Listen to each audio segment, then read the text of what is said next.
ನಮಸ್ಕಾರ ಎಲ್ಲರಿಗೂ ಚಕ್ರವರ್ತಿ ಯೂಟ್ಯೂಬ್ ಚಾನೆಲ್ಗೆ ಸ್ವಾಗತ ಮತ್ತು ಸುಸ್ವಾಗತ. ಕಾರೇಶು ದಾಸಿ ಕರುಣೇಶು ಮಂತ್ರಿ ಪೂಜ್ಯೇಶು ಮಾತಾ ಭೂತೇಶು ಲಕ್ಷ್ಮಿ ಸಮಯ ದರಿದ್ರಿ ಶಯನೇಶ್ವರಂಬ ತಂದ ಹೆಣ್ಣಿಗೆ ಕರೀತಾರೆ. ಭಾರತ ಮಾತೆಯನ್ನು ಹೆಣ್ಣಿಗೆ ಹೋಲಿಸಿದಾರ, ತಾಯಿ ಭುವನೇಶ್ವರಿಯನ್ನು ಹೆಣ್ಣಿಗೆ ಹೋಲಿಸಿದಾರ, ಎಲ್ಲ ನದಿಗಳನ್ನು ಹೆಣ್ಣಿಗೆ ಹೋಲಿಸಿದಾರ, ಮುಕ್ಕೋಟಿ ದೇವರನ್ನು ಹೆಣ್ಣಿಗೆ ಹೋಲಿಸಿದಾರ. ಆದ್ರೆ ಒಬ್ಬಳು ಸೌಜನ್ಯ, ಒಬ್ಬಳು ಪದ್ಮಲತಾ, ಒಬ್ಬಳು ಗಿರಿಜಾ, ಒಬ್ಬಳು ವೇದವಲ್ಲಿ, ಒಬ್ಬಳು ಅನನ್ಯ ಭಟ್, ಇನ್ನು ಕಣ್ಣಿಗೆ ಕಾಣದ ಎಷ್ಟೋ ಹೆಣ್ಣು ಮಕ್ಕಳು ಅತ್ಯಾಚಾರಕ್ಕೆ ಒಳಗಾಗಿ ಆ ಅರಣ್ಯ ಪ್ರದೇಶದಲ್ಲಿ ನಡೆದಾರಲ್ಲ. ಈ ನನ್ನ ಕರ್ನಾಟಕ ರಾಜ್ಯದ ಹೆಣ್ಣು ಮಕ್ಕಳಿಗೆ ಕಾಣ್ತಾ ಇಲ್ಲ, ಇದು ಕಾಣ್ತಾ ಇಲ್ಲ. ನಮ್ಮ ರಾಜ್ಯದ ಹೆಣ್ಣು ಮಕ್ಕಳು, ನನ್ನ ದೇಶದ ಹೆಣ್ಣು ಮಕ್ಕಳು ಅತ್ಯಾಚಾರಕ್ಕೆ ಒಳಗಾಗದಾರ. ಇಲ್ಲಿ ನಮ್ಮ ಹೆಣ್ಣು ಮಕ್ಕಳು ರೀಲ್ಸ್ ಮಾಡ್ಕೊಳ್ತಾ ಆರಾಮಾಗಿ ಮೊಬೈಲ್ ನಡ್ಕೊತ ಟಿ ವಿ ನಡ್ಕೊತ ಆರಾಮಾಗಿದ್ದಾರೆ. ಇವರಿಗೆ ಅತ್ಯಾಚಾರಕ್ಕೆ ಒಳಗಾಗಿರ್ತಕ್ಕಂಥ ಹೆಣ್ಣು ಮಕ್ಕಳಿಗೆ ನ್ಯಾಯ ಸಿಗಬೇಕು ಅಂತಕ್ಕಂಥ ಮನೋಭಾವನೆ ಯಾಕಿಲ್ಲ? ಯಾಕೆ ನೀವು ಹೊರಗಡೆ ಬರ್ತಾ ಇಲ್ಲ? ನಿಮ್ಮಲ್ಲಿ ಆ ಶಕ್ತಿ ಅದ. ಗಂಡಸನಿಗಿಂತನೂ ಹೆಣ್ಣು ಮಗಳಲ್ಲಿ ಆ ಶಕ್ತಿ ಅದ. ಆ ಶಕ್ತಿ ಯಾಕೆ ಹೊರಗಡೆ ಬರ್ತಾ ಇಲ್ಲ? ಆ ಶಕ್ತಿ ಕೇವಲ ಧರ್ಮಸ್ಥಳ ಸಂಘದಲ್ಲಿ ಮಾತ್ರ ತೋರಿಸಾಗದಿರಿ, ಸ್ವಸಹಾಯ ಸಂಘಗಳಲ್ಲಿ ಮಾತ್ರ ತೋರಿಸಾಗದಿರಿ. ಆ ನಿಮ್ಮ ಸಂಘಗಳನ್ನು ನಿಮ್ಮನ್ನು ಇಟ್ಕೊಂಡು ರಾಜಕೀಯ ನಾಯಕರು ಲಾಭವನ್ನು ತೆಗೆದುಕೊಂಡು ಇಲೆಕ್ಷನ್ಗೆ ಬಂದಾಗ ಒಂದು ಫಂಕ್ಷನ್ಗೆ ಕರೆಸಿ ಇನ್ನೇನು ದೀಪ ಹಚ್ಚುವುದರ ಮುಖಾಂತರ ಈ ಕಾರ್ಯಕ್ರಮವನ್ನು ಉದ್ಘಾಟಿಸುತ್ತೇವೆ ಅಂತ ಹೇಳಿ ನಿಮ್ಮನ್ನು ಕರೆದು ಆ ದೀಪ ಹಚ್ಚಕ್ಕೆ ಮಾತ್ರ ಹಚ್ತಾರ. 5 ವರ್ಷ ನಿಮ್ಮ ಮನೆಗೆ ಬೆಂಕಿ ಹಚ್ಚಿ ಬಿಡ್ತಾರ. ಅಂಥವ್ರಿಗೆ ಅಂಜಿ ನೀವು ಏನಾದರೂ ಮನೆಯಾಗ ಕುಂಡಾಗದಿರೇನಾ? ಈ ಪ್ರಜಾಪ್ರಭುತ್ವ ವ್ಯವಸ್ಥೆಯಲ್ಲಿ ಯಾರಿಗೂ ಹೆದರುವ ಅವಶ್ಯಕತೆ ಇಲ್ಲ. ನ್ಯಾಯಕ್ಕಾಗಿ ಹೋರಾಟ ಮಾಡಬೇಕು. ಇವತ್ತು ನನ್ನ ಮಗಳು ಕೇಳಿದ್ಲು ನನಗೆ, ಪಪ್ಪ ನೀ ಪ್ರತಿದಿನ ಮೊಬೈಲ್ನಾಗ ಧರ್ಮಸ್ಥಳ ಅಂತ ನೋಡ್ತೀಯಲ್ಲ, ಏನು ನೋಡ್ತೀಯಾ ಅಂತ ಕೇಳಿದ್ಲು. ನಾನಕ್ಕೆ ಹೇಳಿದ್ನಿ, ಧರ್ಮಸ್ಥಳದಲ್ಲಿ ಆ ದೇವರ ಆಶೀರ್ವಾದದಿಂದ ನಾನು ಹುಟ್ಟಿದ್ದೇನೆ ಮಗನ ಅಂತ ಹೇಳಿದ್ದು ನನ್ನ ಮಗಳಿಗೆ. ಅಂದರೆ ಪಪ್ಪ ಈ ಫೋಟೋ ಅದಲ್ಲ, ಅದು ಈ ಧರ್ಮಸ್ಥಳದೇನ ಯಾರು ಸತ್ತಾರೇನಾ ಅಂತ ಕೇಳಿದ್ಲು ನನ್ನ ಮಗಳು. ಒನ್ನತ್ತೆ ಹೋತಾಳಕ್ಕೆ ಯಾರು ಸತ್ತಾರೇನಾ ಅಂತ ಕೇಳಿದ್ಲು. ನನ್ನ ಮಗಳು ಏನತ್ರ ಗೊತ್ತಾಗ, ಇಲ್ಲಮ್ಮ ಯಾರೂ ಸತ್ತಿಲ್ಲಲ್ಲಿ, ನಾನು ಹಂಗೆ ನೋಡ್ತಿರ್ತೀನಿ ನಾನು ದೇವ್ರದ ತಂದಕ್ಕೆ ಹೇಳಿದ್ದು. ನಾಳೆ ನನ್ನ ಮಗಳು ದೊಡ್ಡವಳಾದಾಗ ನಾನು ಅವಳಿಗೆ ಏನಂತ ಹೇಳಿ, ನನ್ನ ಮಂಜುನಾಥ ಬಹಳ ಪವಿತ್ರನಾಗಿದ್ದಂತ ಹೇಳಿ? ಇಲ್ಲ, ನನ್ನ ಮಂಜುನಾಥನ ಸ್ಥಳದಲ್ಲಿ ಆ ಧರ್ಮಾಧಿಕಾರಿ ಆರೋಪಿಗಳಿಗೆ ಬಹಳ ಸಹಾಯ ಮಾಡಿದ, ರೇಪಿಸ್ಟ್ಗಳಿಗೆ ಸಹಾಯ ಮಾಡಿದ, ಹರ್ಷೇಂದ್ರ ಆ ರೇಪಿಸ್ಟ್ಗಳಿಗೆ ಸಹಾಯ ಮಾಡಿದ, ಆ ಹರ್ಷೇಂದ್ರನ ಜೊತೆ ಇರ್ತಕ್ಕಂಥ ಚೇಲಾಗಳು ಆ ಸೌಜನ್ಯನ ರೇಪ್ ಮಾಡಿದರು, ಅನನ್ಯ ಭಟ್ಟನ ರೇಪ್ ಮಾಡಿದರು, ವಾರಿಜ ಆಚಾರ್ಯನ ಕೊಂದೋಗಿದ್ರು, ಪದ್ಮಲತಾನನ್ನು ಕೊಂದೋಗಿದ್ರು ಹೇಳೆ?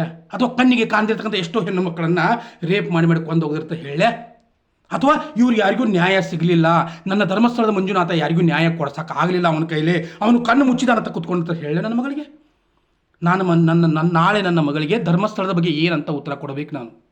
ನಾಳೆ ನನ್ನ ಕರ್ನಾಟಕ ರಾಜ್ಯದ ಯಾವುದೋ ಒಂದು ಹೆಣ್ಣು ಮಗಳ ಮನೆಯಲ್ಲಿ ನಿನ್ನ ತಾಯಿ ಆಗಿರ್ಬೋದು, ನಿನ್ನ ತಂಗಿ ಆಗಿರ್ಬೋದು, ನಿನ್ನ ಪ್ರೀತಿಯ ಹೆಂಡತಿ ಆಗಿರ್ಬೋದು, ನಿನ್ನ ಮುದ್ದಿನ ಮಗಳಾಗಿರ್ಬೋದು, ಅವಳಿಗೂ ಇದೇ ರೀತಿ ರೇಪ್ ಆ್ಯಂಡ್ ಮರ್ಡರ್ ಆದ್ರೆ ನೀವು ಮನೆಯಲ್ಲಿ ಇದೇ ರೀತಿ ಕುಳ್ತೇರೇನಾ? ಇದೇ ರೀತಿ ಸಂಘ ಸಂಸ್ಥೆಗಳನ್ನ ನೋಡ್ಕೊತ ಕುಣ್ತೇರೇನಾ?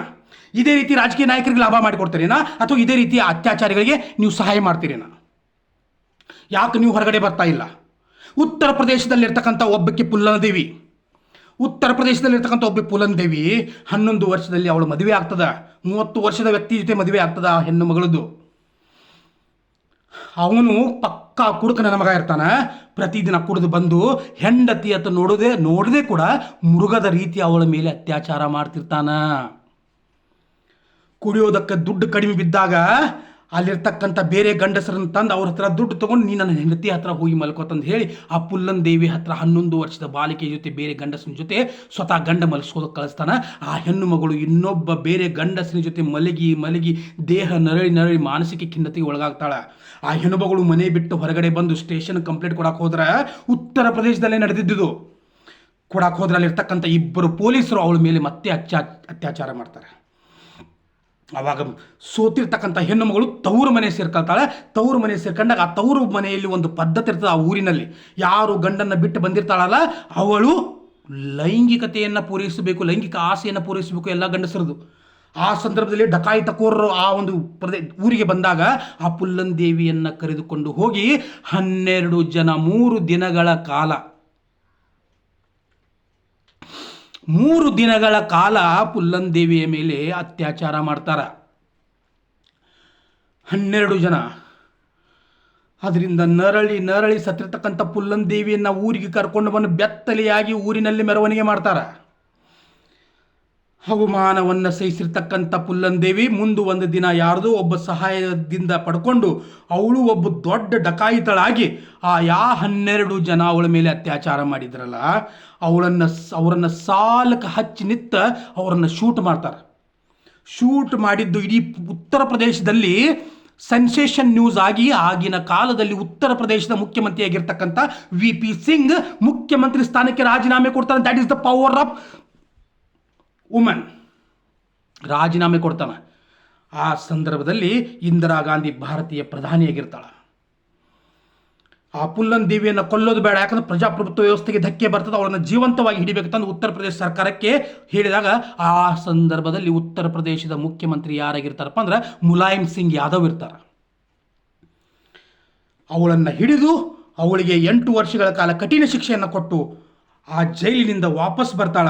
ಅವಳ ಒಂದು ಪ್ರೀತಿ ವಿಶ್ವಾಸ ಜನರದು ಅವಳ ಮೇಲೆ ಇರ್ತಕ್ಕಂಥ ಪ್ರೀತಿಯನ್ನು ನೋಡಿ ಮುಲಾಯಂ ಸಿಂಗ್ ಯಾದವ್ ಸಮಾಜವಾದಿ ಪಕ್ಷದಿಂದ ಅವಳಿಗೆ ಇಲೆಕ್ಷನ್ ನಿಲ್ಲೋದಕ್ಕೆ ಟಿಕೆಟ್ ಕೊಡ್ತಾನೆ. ಆ ಇಲೆಕ್ಷನ್ನಲ್ಲಿ ಗೆದ್ದು ಉತ್ತರ ಪ್ರದೇಶದಲ್ಲಿ ಮಿನಿಸ್ಟರ್ ಆಗ್ತಾಳೆ ಪುಲ್ಲನ್ ದೇವಿ.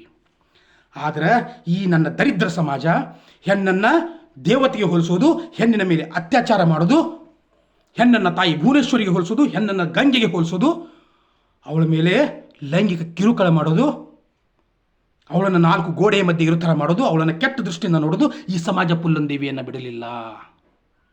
ಬಿಡಲಿಲ್ಲ. 2001ರಲ್ಲಿ ಪುಲ್ಲನ್ ದೇವಿಯನ್ನು ಗುಂಡು ಹಿಕ್ಕಿ ಕೊಂದು ಬಿಟ್ಟರು. ಎಲ್ಲಿದ್ರಿ ಮಹಿಳಾ ಮನಿಯರೇ ನೀವು? ಎಲ್ಲಿದ್ರಿ ನೀವೆಲ್ಲರೂ ಮಹಿಳಾ ಮನಿಯರೇ? ಎಲ್ಲಿದ್ರಿ ನೀವೆಲ್ಲರೂ? ನಾಳೆ ನಿಮ್ಮ ಮನೆಯ ಮಗಳ ಸೌಜನ್ಯನ ಮೇಲೆ ಯಾರಾದರೂ ರೇಪ್ ಮರ್ಡರ್ ಮಾಡಿದ್ರೆ ಅವಾಗೂ ಹಿಂಗೆ ಕುಂಡ್ತೇನೆ ರಿಲೀಸ್ ಮಾಡ್ಕೊಳ್ತು. ಹೇಳ್ರಿ, ನಮ್ಗೆ ಯಾರಿಗೂ ಇನ್ನೊಬ್ಬರ ಮೇಲೆ ಶೂಟ್ ಮಾಡೋದ ಅವಶ್ಯಕತೆ ಇಲ್ಲ, ಯಾರನ್ನು ಕೊಲ್ಲೋದ ಅವಶ್ಯಕತೆ ಇಲ್ಲ, ಯಾರ ಮನೆಗೆ ಬೆಂಕಿ ಹಚ್ಚೋ ಅವಶ್ಯಕತೆ ಇಲ್ಲ. ನ್ಯಾಯಯುತವಾಗಿ ಹೋರಾಟ ಮಾಡೋಣ. ಪ್ರಜಾಪ್ರಭುತ್ವ ವ್ಯವಸ್ಥೆಯಲ್ಲಿ ಬದುಕ್ತಾ ಇದ್ದೀವಿ, ನ್ಯಾಯಯುತವಾಗಿದ್ದ ಹೋರಾಟ ಮಾಡೋಣ.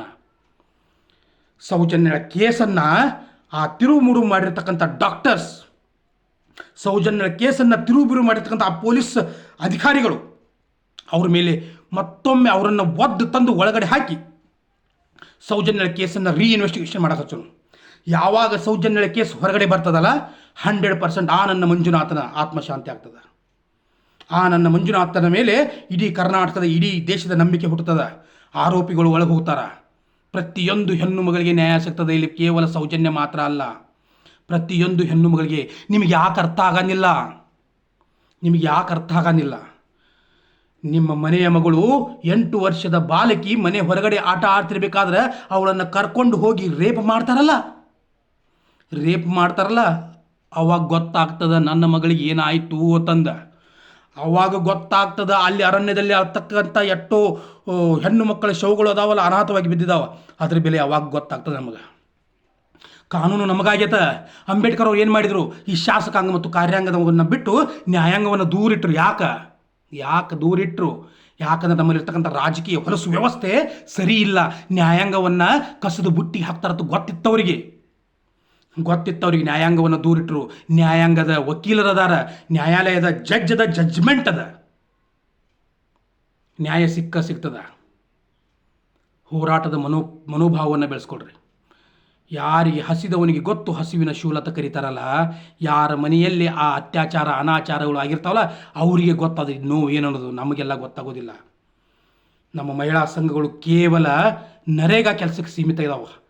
ಹೆಣ್ಣು ಮಕ್ಕಳೇ, ತಾಯಂದಿರೇ, ಅಕ್ಕ ತಂಗಿಯರೇ, ನಿಮ್ಮ ಮನೆಯಲ್ಲಿರ್ತಕ್ಕಂಥ ನಿಮ್ಮ ಗಂಡ ದುಡಿದಾಗ ನಿಮ್ಮ ಹೊಟ್ಟೆ ತುಂಬ್ತದ, ನಿನ್ನ ಮಗ ದುಡಿದಾಗ ನಿನ್ನ ಹೊಟ್ಟೆ ತುಂಬ್ತದ, ನಿನ್ನ ನಿನ್ನ ಅನ್ನ ದುಡಿದಾಗ ನಿಮ್ಮ ಹೊಟ್ಟೆ ತುಂಬ್ತದ. ಯಾವುದೇ ಒಬ್ಬ ರಾಜಕೀಯ ವ್ಯಕ್ತಿ ತಂದು ನಿಮ್ಮ ಮನೆಯನ್ನು ತುಂಬಿಸೋದಿಲ್ಲ. ಯಾವುದೇ ಒಬ್ಬ ಧರ್ಮಾಧಿಕಾರಿ ತುಂಬಿಸೋದಿಲ್ಲ. ಆ ಧರ್ಮಾಧಿಕಾರಿ ನೀವು ಕೊಟ್ಟಿರ್ತಕ್ಕಂಥ ದುಡ್ಡಿನಿಂದ, ನಿಮ್ಮಲ್ಲಿರ್ತಕ್ಕಂಥ ಮೂಢನಂಬಿಕೆಯಿಂದ ಹೋಗಿ ಅಲ್ಲಿ ದುಡ್ಡನ್ನು ಹಾಕಿ ಅವ್ರೇನು ಮಾಡ್ತಾರಪ್ಪ ಅಂದ್ರೆ ಸಾವಿರಾರು ಕೋಟಿ ಆಸ್ತಿಯನ್ನು ಮಾಡ್ಕೊಂಡು ಧರ್ಮಾಧಿಕಾರಿ ಅಂತ ಮೆರೀತಾರೆ. ಇವತ್ತು ಎಷ್ಟೋ ಹೆಣ್ಣು ಮಕ್ಕಳ ಮೇಲೆ ಅತ್ಯಾಚಾರ ಆಗಿದ್ದಾವೆ, ನ್ಯಾಯ ಸಿಗ್ತಾ ಇಲ್ಲ. ಅದಕ್ಕೆ ನೇರ ಕಾರಣ ಯಾರು ಗೊತ್ತೇನ್ರಿ? ಗೊತ್ತದ ನಾವು. ಹಾಗಾದ್ರೆ ನಾವು ಹೋರಾಟಕ್ಕೆ ಇಳಿಬಾರ್ದು? ನಿಮ್ಮ ಮನೆಯ ಹೆಣ್ಣು ಮಕ್ಕಳು ನಿಮ್ಮ ಮಡಿಲಲ್ಲಿರಬೇಕಂದ್ರೆ ಯಾಕಂದ್ರೆ ನಾನು ಈ ಕನ್ನಡ ಭಾಷೆನ ಇಷ್ಟೊಂದು ಸ್ವಚ್ಛವಾಗಿ ಮಾತಾಡಬೇಕಂದ್ರೆ ಅದು ನನ್ನ ಮಾತೃಭಾಷೆ. ಅದು ನಾ ಹೆಂಗೆ ಕಲ್ತಿದ್ದೇನೆ ಅಂದ್ರೆ, ತಾಯಿಯ ಕಂಕುಳದಲ್ಲಿ ಮಲಗಿ ಎದೆ ಹಾಲನ್ನು ಕುಡಿಯುತ್ತಾ, ನನ್ನ ತಾಯಿಯ ಕಂಕುಳದಲ್ಲಿ ಮಲಗಿ ಎದೆ ಹಾಲನ್ನು ಕುಡಿಯುತ್ತಾ ತೊದಲು ನುಡಿಯುವ ಮೊದಲ ಭಾಷೆ ನನ್ನ ಮಾತೃಭಾಷೆ ತಂದ ನನ್ನ ತಾಯಿಯ ಕಂಕುಳದಲ್ಲಿ ಕುತ್ಕೊಂಡು ನಾನು ನನ್ನ ಮಾತೃಭಾಷೆಯನ್ನು ಕಲ್ತಿದ್ದೇನೆ. ಇವತ್ತು ನನ್ನ ತಾಯಿಗೆ ಕೆಟ್ಟ ಹೆಸರು ಬರಾಗದ, ತಂದೆ ಧರ್ಮಸ್ಥಳ ಮಂಜುನಾಥನಿಗೆ ಕೆಟ್ಟ ಹೆಸರು ಬರಾಗದ. ಯಾರಿಂದ? ಯಾವ ಒಬ್ಬ ಬೇರೆ ಧರ್ಮದವನು ನಾನು ಹಿಂದೂ ಧರ್ಮೀಯ ತಂದು ಹೇಳಿ ಆ ದೇವಸ್ಥಾನವನ್ನು ಏನು ನಡೆಸಾಗದನಲ್ಲ, ಅತ್ಯಾಚಾರಿಗಳಿಗೆ ಏನು ಬೆಂಬಲವನ್ನು ಕೊಡೋದನ್ನಲ್ಲ, ಅತ್ಯಾಚಾರಿಗಳಿಂದ ಏನು ತುಂಬಿ ತುಳುಕಾಗದಲ್ಲ, ಅದ್ರ ವಿರುದ್ಧವಾಗಿ ಹೋರಾಟ ಮಾಡೋಣ. ಬರ್ರಿ ಬರ್ರಿ, ಅರ್ಥ ಮಾಡ್ಕೊಳ್ರಿ. ನನ್ನ ಕಣ್ಣೀರಿಗೆ ಬೆಲೆ ಕೊಡಕ್ಕೆ ಹೋಗ್ಬೇಡ್ರಿ, ಬೇಡ. ಯಾಕಂದ್ರೆ ನನಗೂ ಹೆಣ್ಮಕ್ಳದಾರ, ನನಗೆ ಅಕ್ಕ ತಂಗಿಯರದಾರ. ನನ್ನ ತಂದೆ ತಾಯಿ ಅಕ್ಕ ತಂಗಿ ತಮ್ಮ ಅತ್ತೆ ಅಜ್ಜಿ ಎಲ್ಲರ ಜೊತೆ ನಾನು ಬೆಳೆದಾವದೇನ. ಅದರ ನೋವು ಏನು ಅನ್ನೋದು ನನಗೆ ಗೊತ್ತಾಗ್ತದೆ, ಕಳ್ಕೊಂಡಾಗ ಗೊತ್ತಾಗ್ತದೆ, ಇದ್ದಾಗ ಗೊತ್ತಾಗಂಗಿಲ್ಲ. ಅರ್ಥ ಮಾಡ್ಕೊಳ್ರಿ. ಯಾವ ಮಗನಿಗೂ ಅಂಜಬೇಡ್ರಿ, ಹೆದರ್ಬೇಡ್ರಿ, ಮುನ್ನುಗ್ರಿ. ಅಕ್ಕಿಯೊಳಗನ್ನವನ್ನು ಮೊದಲಾರು ಕಂಡವರು, ಅಕ್ಕರದ ಮೊದಲಕ್ಕೆ ಮೊದಲಿಗದ ನಾರು, ಲೆಕ್ಕವಿರಿಸಿಲ್ಲ ಜಗತ್ತನ್ನಾದು ಬಂಧುಗಳ, ದಕ್ಕುವುದೇ ದಸನಿಗೆ ಮಂಕುತಿಮ್ಮ. ಹುಲ್ಲಾಗು ಬೆಟ್ಟದಡಿ ಮನೆಗೆ ಮಲ್ಲಿಗೆಯಾಗು, ಹುಲ್ಲಾಗು ಬೆಟ್ಟದಡಿ ಮನೆಗೆ ಮಲ್ಲಿಗೆಯಾಗು, ಹುಲ್ಲಾಗು ಬೆಟ್ಟದಡಿ ಮನೆಗೆ ಮಲ್ಲಿಗೆಯಾಗು, ಕಲ್ಲಾಗು ಕಷ್ಟಗಳ ಮಳೆಯ ವಿಧಿ ಸುರಿಯೇ, ಬೆಲ್ಲ ಸಕ್ಕರೆಯಾಗು ದೀನ ದುರ್ಬಲರಿಂಗೆ, ಬೆಲ್ಲ ಸಕ್ಕರೆಯಾಗು ದೀನ ದುರ್ಬಲರಿಂಗೆ, ಎಲ್ಲರೊಳಗೊಂದಾಗೋ ಮಂಕುತಿಮ್ಮ, ಎಲ್ಲರೊಳಗೊಂದಾಗೋ ಮಂಕುತಿಮ್ಮ, ಮಂಕುತಿಮ್ಮ ಮಂಕುತಿಮ್ಮ. ನಿಮಗೆ ಬಿಟ್ಟು